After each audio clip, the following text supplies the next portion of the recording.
Ready, go. Hey, good evening out there in Facebook land, and welcome to another edition of From My Side of the Kitchen.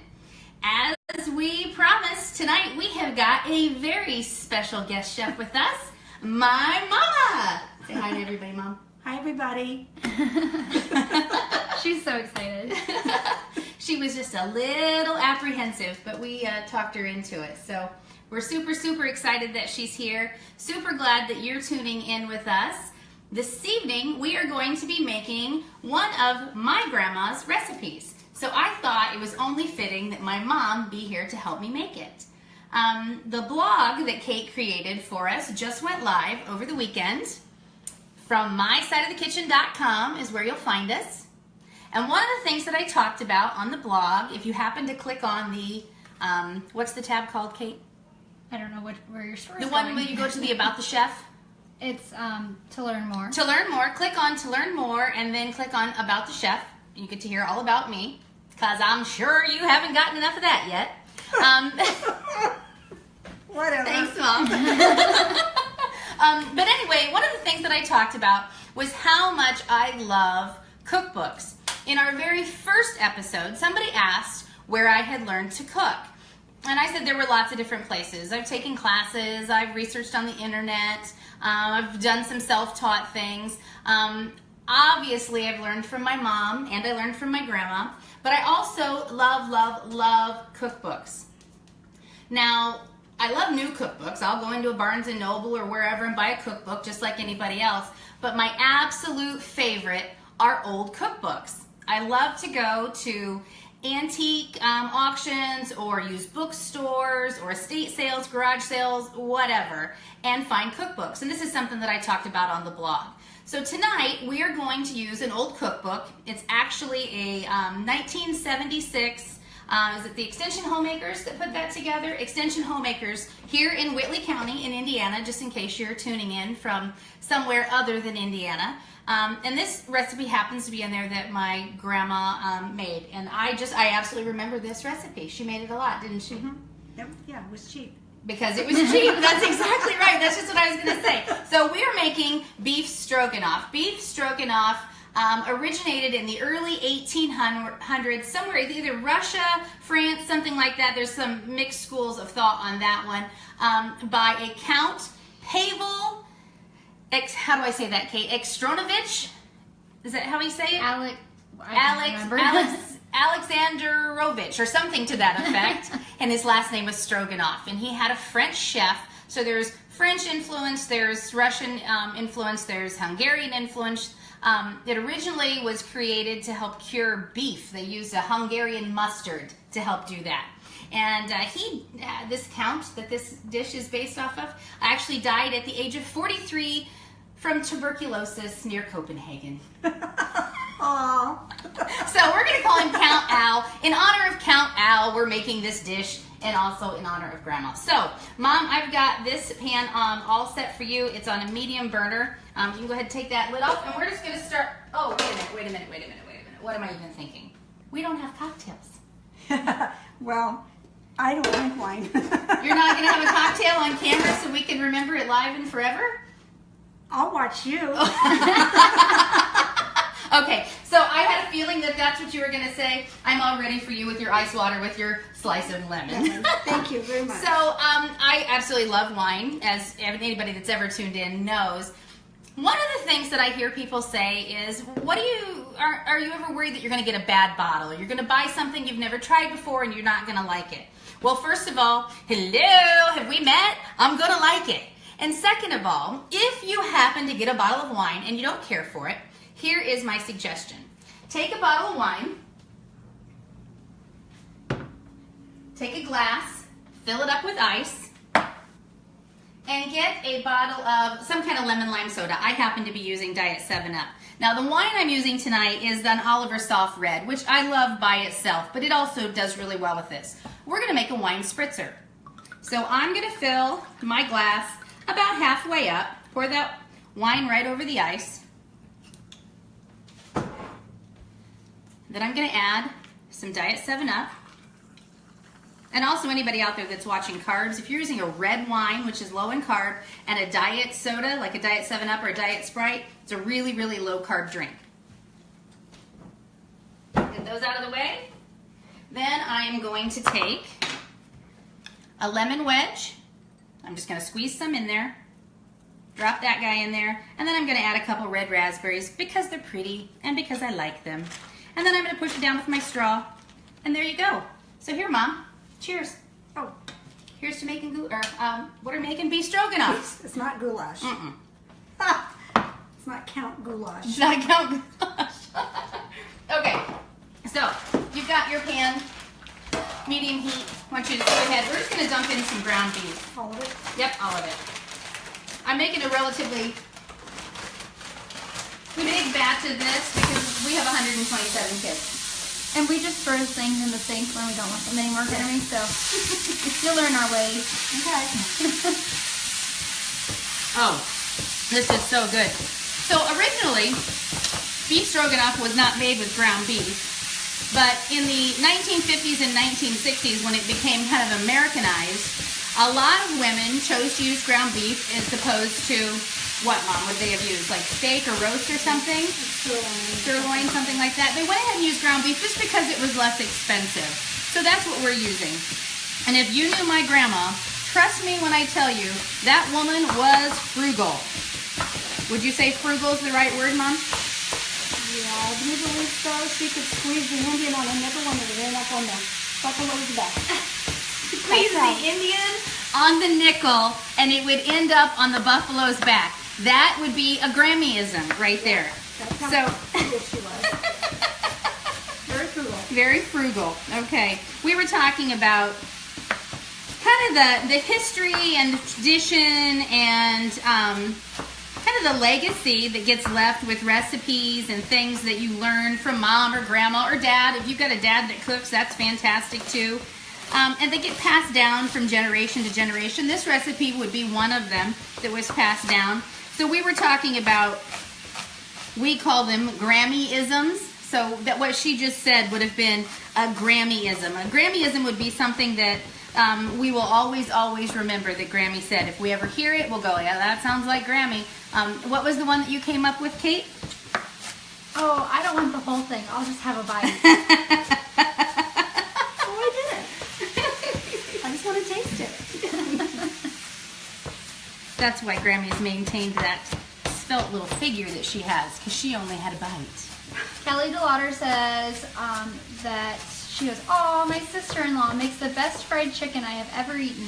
Yes, she absolutely does. And that is so incredibly true. The bad thing about that for me is the fact that whenever I make fried chicken, my kids always say, well, it's good, but it's not as good as Grammy's. Okay, so we've diced up some white onion, and I'm just going to go ahead and add it in here with the ground beef. And this ground beef is a 85-15. We have a question. Yes, what's your question? If you choose to use something other than ground beef, what is the best cut of meat to use? Well, sirloin works well. Sirloin? Sirloin looks pretty well. So like sirloin steak meat, and then you just cut it in strips? cut Or? it. Cube it. Cube Just it? Cut it in small cubes. Okay, all right. So if you were going to do that, would you like flour the meat at all, or would you just, you would? No, I would. You would? Okay.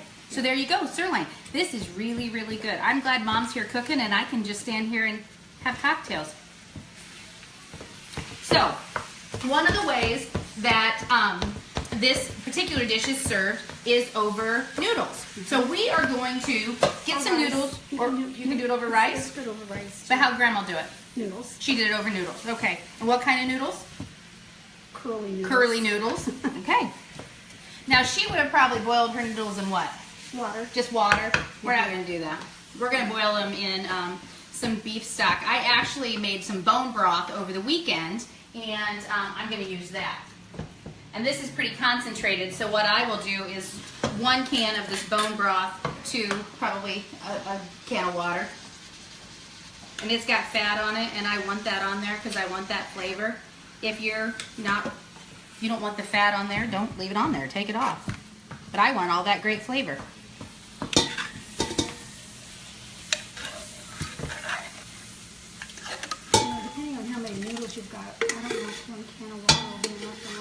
I need 2. Well, We'll see. let's see. Okay. I'm still learning from my mother. It never ends. You keep that in mind, Kate. It never ends. You will always be learning from your mother. Sometimes I'm telling you exactly what not to do, but you'll always be learning from your mother.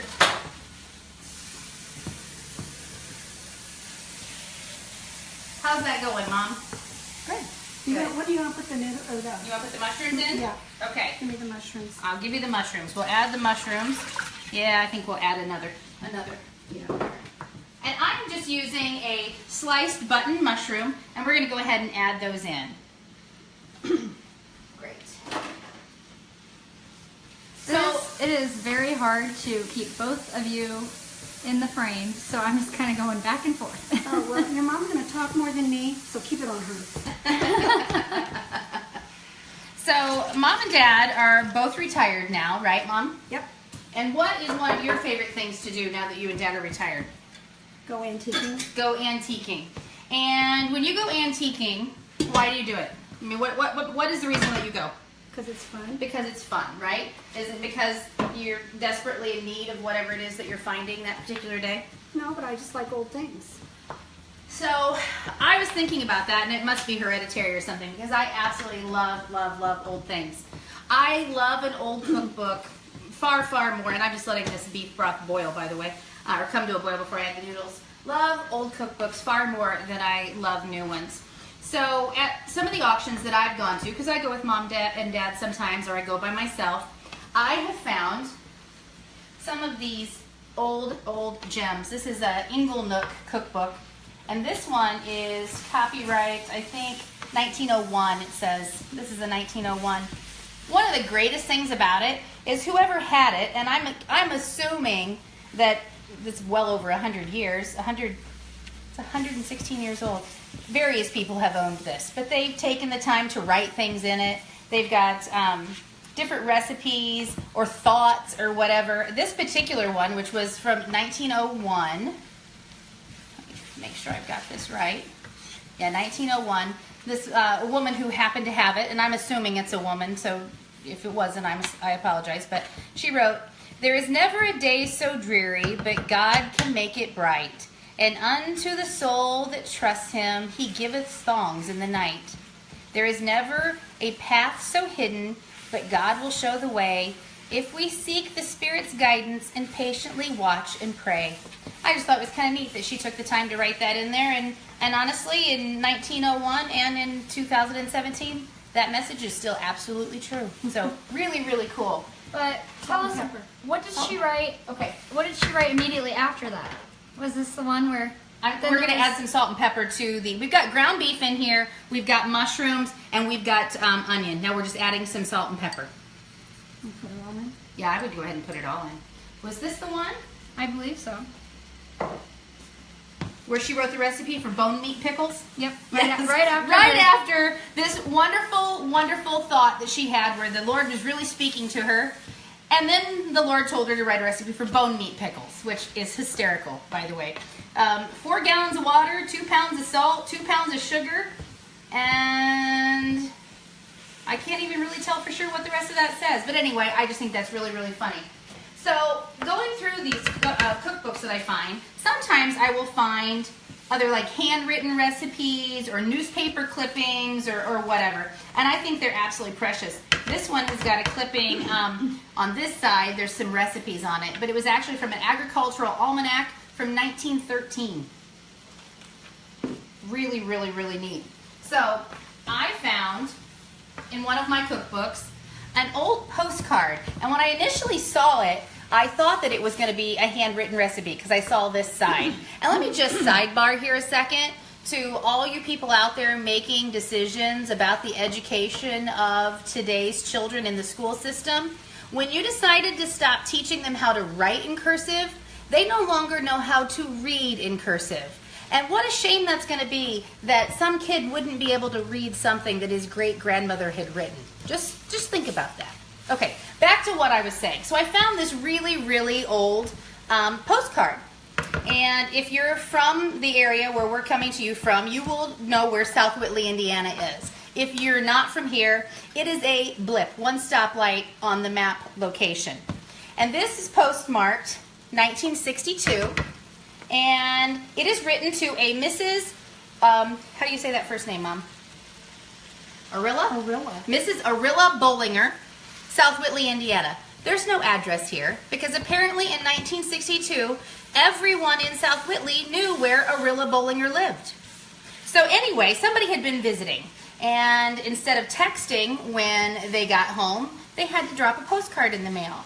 And so she says, "Dear Aunt Arilla and Lizzie." I'm not sure who Lizzie is, but she's apparently there with Aunt Arilla. "Dear Aunt Arilla and Lizzie, we got home safe, 8:30 home by 9. All went okay. And I was glad to be there. And to see you both looking so good." Now listen to this. "Lizzie, you look better now that you're thinner." What? That is just hysterical. I just think that is hilarious. And then it went on to say that they stopped to see Aunt Cora for a few minutes on the way home and blah, blah, blah. Love, Alice. I don't know who Alice is. Are you going to say something? Well, I was going to say, I think it would be neat to find, is it Arilla Bollinger? Not obviously, we probably won't find her, but if Well, I mean, the Bollingers in South Whitley, there's a lot of them. So if any of you out there happen to be watching and you would share this and help us find maybe somebody that was relative or related to Mrs. Bollinger, I would love to get this back into your hands. I think these things are absolutely precious. I'm glad that I found it, and I'm glad I got to share it with you. So there we go. How's it going? Good, it's ready. It's ready? Okay, so now what do we need to do? We need to add the cream of mushroom soup. And I got a spoon here for you so you can scoop it out. We've got cream of mushroom soup there. Sonia Rubrick says, "Hi, Connie." Hi, Sonia. How are you? That's funny. I haven't seen you in a long time. I'm going to take, while you're doing that, I'm going to enjoy this spritzer.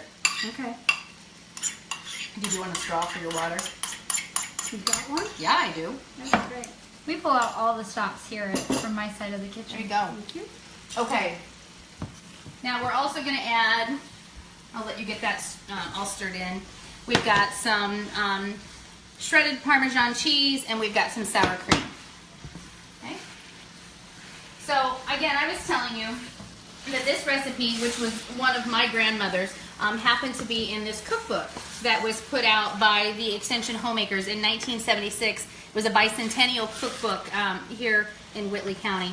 And something else that's absolutely precious, she wrote to me in the cookbook and gave it to me in 1992. So I highly, highly recommend that you write in your books if you're going to give them to somebody as a gift, because this is pretty special. Okay. Now I am serving our beef stroganoff with our noodles, and I'm also going to serve mashed potatoes with it. And I thought this would be really super good if you added like snow peas to it, but I was told that Grandma would have never, ever, ever, ever done that, and so I'm not doing that tonight. So I will be serving peas on the side. I'll take those bowls from you, Mom. Yes, and right here you go. You're welcome. Welcome, welcome. So one other thing I found that I wanted to share with you, which I think is hysterical. In one of my cookbooks, I found this newspaper clipping, and I don't know what year this one is from. It's pretty old. And they clipped it out because it's got some recipes for some desserts. But on the other side, which I'm sure this was an unintentional save, there must have been like an advice column or something that people could write into. And it was, "Dear Madame Lefer." And you look and you see this little picture with their little pin curls. I'm guessing she's supposed to look like she's a French hoity-toity or something. I'm going to taste this to make sure the seasoning is You right. want to taste it? Okay.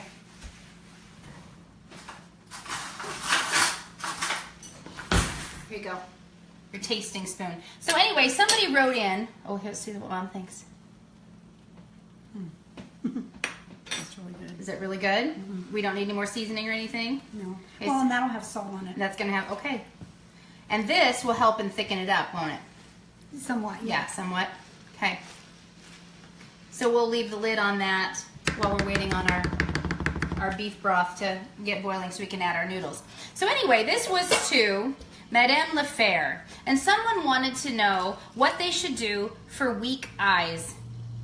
Dear Madame Lafair, could you recommend a good eye wash for weak, smarting eyes? I wear glasses, but when writing or studying for a long time, my eyes smart and burn.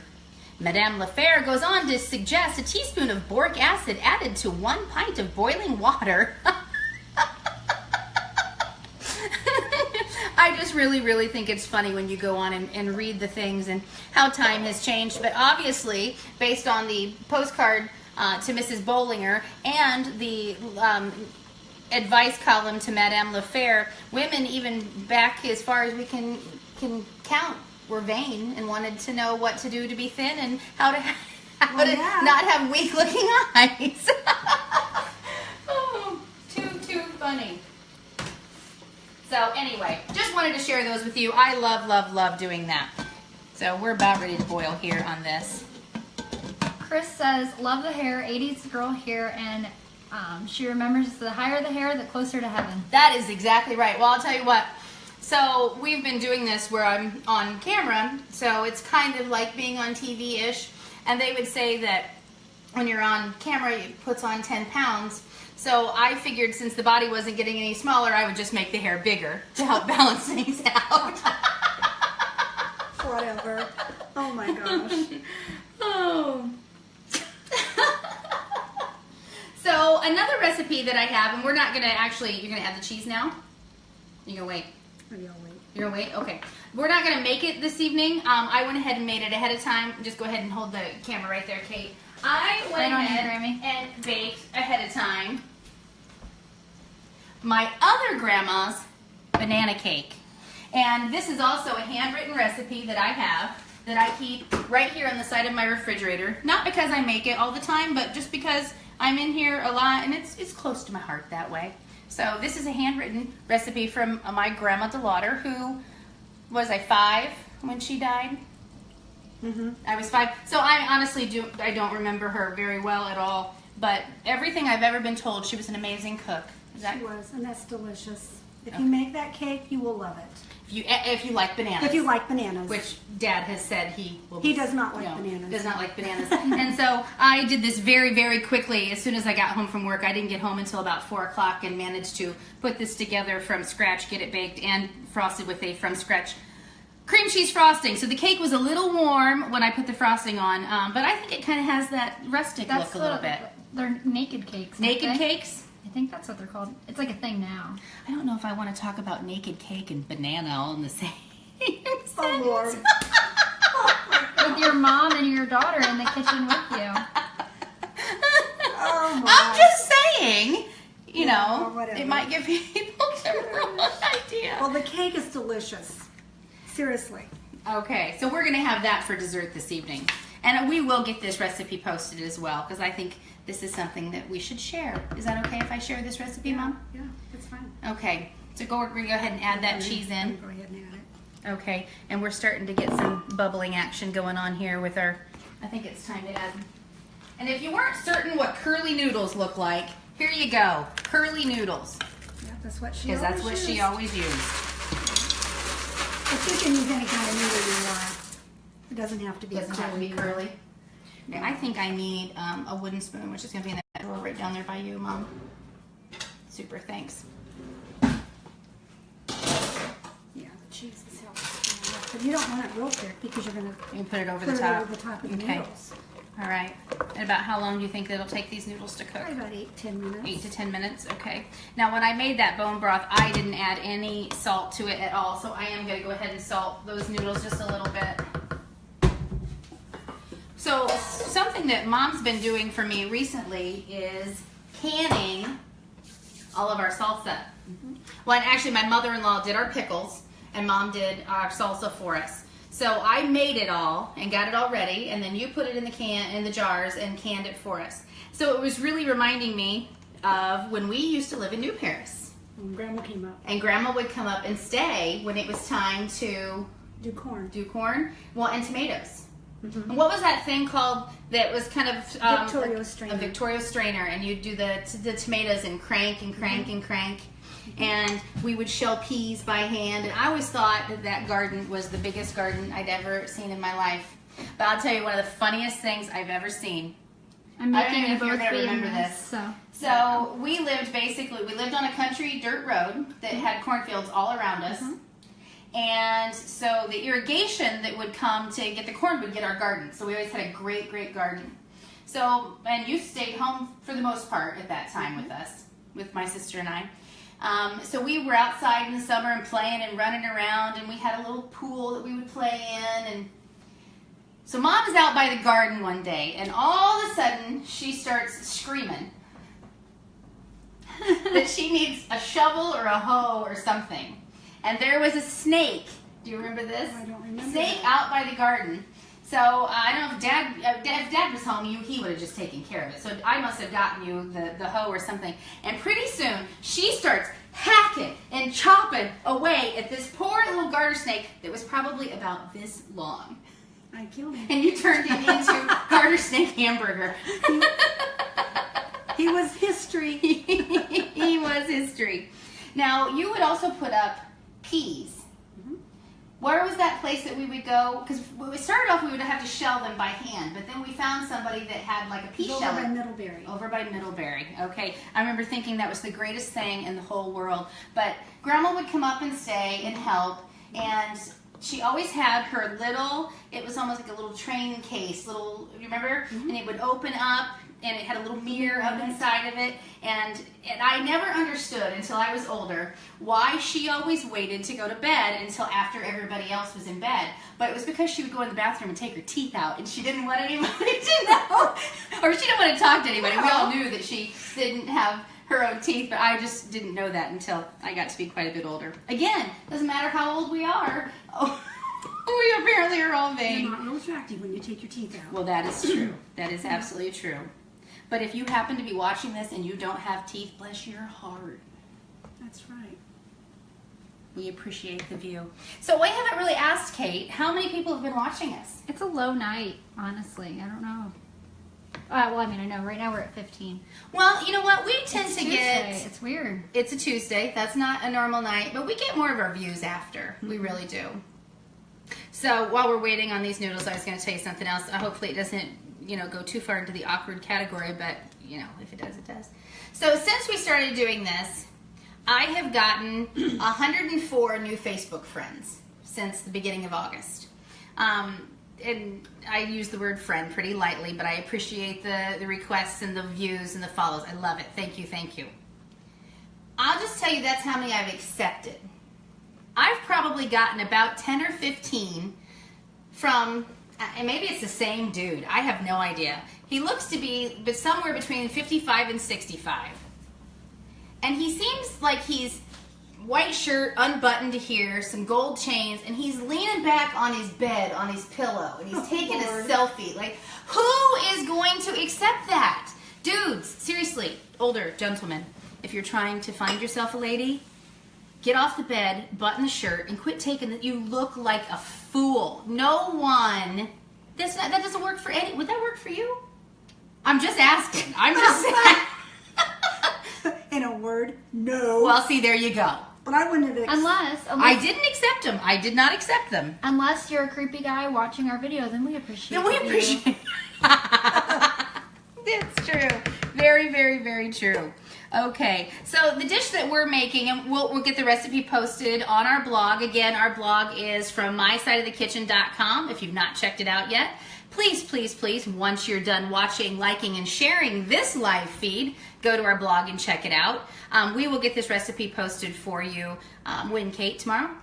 Whenever you have it for me. I have it now. I can post it when we're done. In addition to this gorgeous, gorgeous, and what I know is going to be delicious banana cake. And if you really need the recipe for the wine spritzer, I will give that to you as well.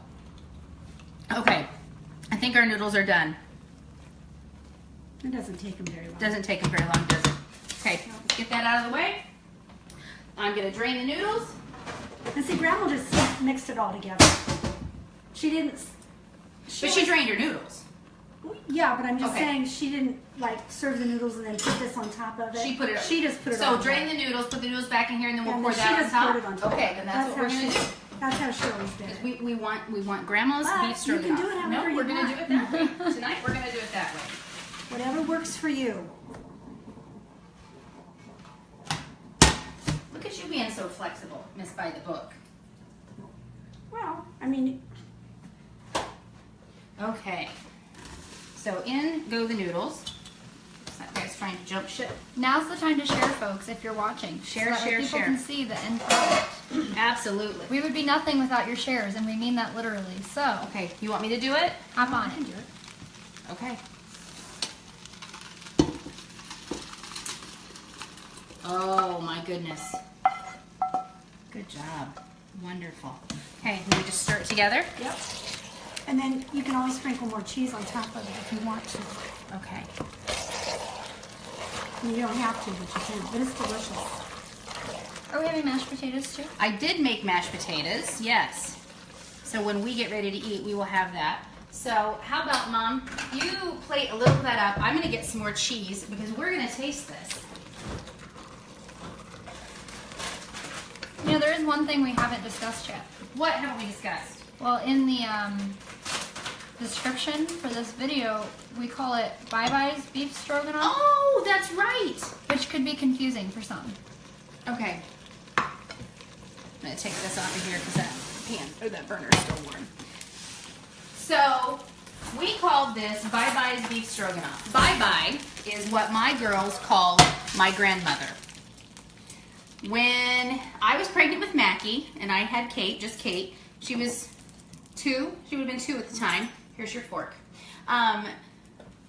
Didn't have a car. It's one of the various times of my life where I had a broken down car, and you know, it happens. We all have those times. So Grandma would come out to the house to get me to either go to the grocery or go to the doctor or whatever. So here's little blondie Kate, and I'm saying to her, come on Kate, get yourself ready. Grandma's coming and we're gonna go bye-bye. And it didn't take a real long time before every time we would talk about Grandma, my grandma, Kate would call her Grandma Bye-Bye. And it just went on to all 3 of my girls. They have always referred to her as Bye-Bye. So, sidebar on that, and let me just preface this with, she was very well aware that we were gonna do this and she thought it was funny. But when she did die, and you know, and they had the funeral, the pillow that was in the casket from the great-grandchildren said, bye-bye. We had some explaining to do. It was hysterical. But everybody thought it was really cool. It was funny. Yeah. Yes. Okay, so let's taste some of Grandma Bye-Bye's beef stroganoff. See how we did.